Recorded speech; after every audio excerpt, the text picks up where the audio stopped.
इस प्रकार से ध्रुव जी महाराज आज ध्रुव तारे के रूप में आज भी देवी प्रमाण है। बोलिए ध्रुव जी महाराज की जय। आगे सुखदेव जी महाराज राजा परीक्षित को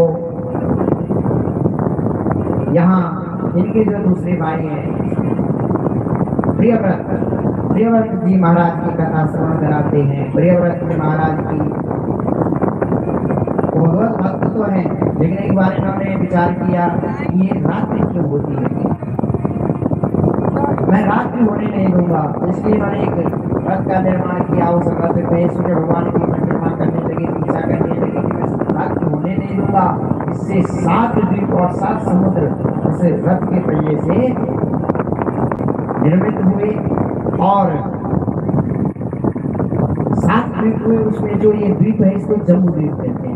ये जो भारत है इसको क्या कहते हैं, जम्बू द्वीप। और इस जम्बू द्वीप में हम रहते हैं। तो ये जम्बू द्वीप है। तो भूगोल का यहाँ वर्णन किया है। अनेक प्रकार की यहाँ जो नदियां हैं, कई नर्मदा गंगा इत्यादि नदियों के बारे में वर्णन किया है। भूगोल की कथा है। आगे भरत जी महाराज का चरित्र श्रवण कराया है। भरत जी महाराज ने मृग में आसक्त होकर के अपनी जो तपस्या थी वो उनकी तपस्या व्यर्थ गई। पुनः तीसरा जब भरत जी का जब जन्म हुआ तो अब की बात सचेत होकर के उन्होंने भजन किया और राजा रघुवर को, सिंधु सौबी देश का राजा है रघुवर, उस रघुवर को भी आज उपदेश देकर उसका कल्याण कर दिया। तो सुखदेव जी ने इस प्रकार से ये कथा यहाँ श्रवण कराई है। और अब सुखदेव जी महाराज राजा परीक्षित को श्रवण करा रहे हैं कि जो पृथ्वी से 99,000 योजन नीचे संयमिनीपुरी है, वहाँ नरक लोग है और वहाँ अनेक प्रकार के नरक है। तामिश्र, अंधतामिश्र, लाला मनुष्य, कुयोद, शोकर, अनेक प्रकार के नरक हैं। जो जीव जैसा कर्म करता है उसके फलस्वरूप वहाँ दे दिया जाता है। तामिश्र नाम का जो नरक है, तांबे की भूमि है। जो नर दूसरे की निंदा चुगली करते हैं उसे तामिश्र नाम के नरक में दे दिया जाता है। वहाँ तपी हुई भूमि में उसका शरीर जलता है और वो बड़ा कष्ट पाता है।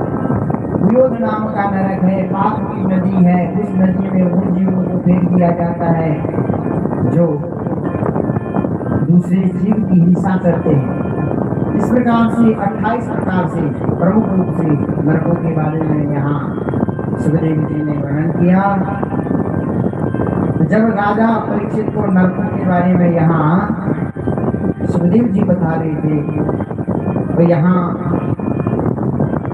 राजा परीक्षित डर गए, भयभीत हो गए। महाराज इतने भयंकर ये नरक है।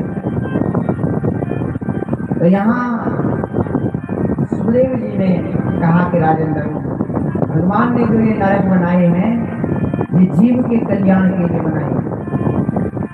जैसे आपने देखा होगा एक कपड़ा होता है, आपके वस्त्र होते हैं, वस्त्र घर पर धुले जाते हैं साबुन से, लेकिन जो कपड़ा बहुत मैला हो जाता है फिर साबुन से नहीं धुला जाता।